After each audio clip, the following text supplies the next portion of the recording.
تعرف ان فيلم واحدة بواحدة بتاع عادل امام وميرفت امين طلع مسروق بالملي من فيلم اسمه لافر كومباك اتعمل سنة 61؟ لا بجد، هو مش اخد الفكرة مثلا وبس، لا انا مش هبالغ لو قلت لك انه متاخد فريم فريم بكل مشاهده وبالحوار بتاعه كمان. حرفيا انا لو شغلت لك الفيلمين في نفس الوقت مش هتلاقي فرق بينهم.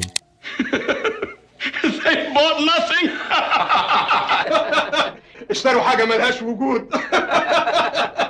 من اول ما صلاح وميسة بيوصلوا الشركة وصلاح بيقابل الراجل اللي هينصب عليه في الكباريه ويخليه يسكر.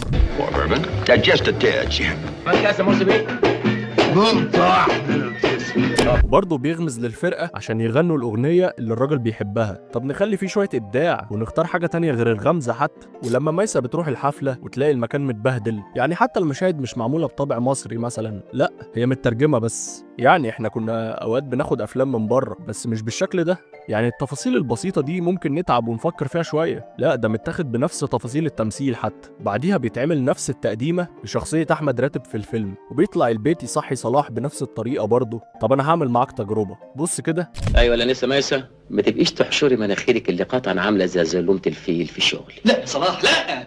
انت فاكر حضرتك انك بتشتغل في الدعايه؟ انا لولا ان انا ست ومحترمه كنت قلت لك شغلانتك دي اسمها ايه. حسيت بأي فرق؟ قيس بقى كل ده على الفيلم كله. ده حتى فكرة الفنكوش والمنتج الوهمي والمعمل بتاع الدكتور أيوب، ولما صلاح وعلي بيغيبوا فترة ويربوا دقنهم برضه، ولما المعمل بيفرقع وصلاح وميسة بقى بيتعرفوا على بعض. بس استنى، في الفيلم الأمريكاني كان سباق حصانة، فيلمنا كان ماتش كرة قدم، معلش. وحتى لما علي عبد الظاهر وشه اتحرق من معمل الدكتور أيوب. بص، هو فيلم واحدة بواحدة كان فيلم حلو فعلا، وأكيد عادل امام كان بيتعرض عليه افلام كتير، وما اعتقدش يعني انه كان بيتاكد من كل فيلم بيجيله ويشوف هو مسروق ولا لا.